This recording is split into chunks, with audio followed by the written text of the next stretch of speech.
فضاؤں میں طواف کرنے والوں کی آوازیں گونج رہی تھی۔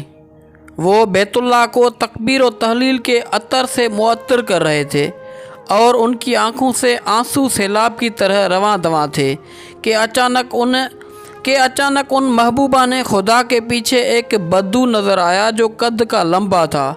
اس کے شانے چوڑے تھے، جوانی سے بھرپور تھا۔ اس نے اپنے کندھے پر اپنی بوڑھی ماں کو اٹھایا ہوا تھا جو ایک بڑی سی ٹوکری میں بیٹھی تھی۔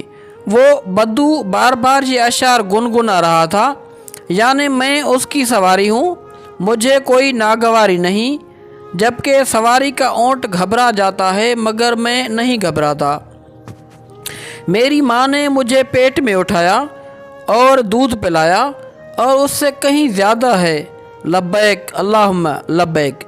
حضرت علی رضی اللہ تعالیٰ عنہ جب بیت اللہ کی ایک جانب عمر فاروق رضی اللہ تعالیٰ عنہ کے ساتھ کھڑے تھے اور طواف کرنے والوں کو دیکھ رہے تھے، فرمایا کہ اے ابو حفص، عمر رضی اللہ تعالیٰ عنہ، چلو ہم بھی طواف کریں تاکہ ہم سب پر رحمت خداوندی کا نزول ہو۔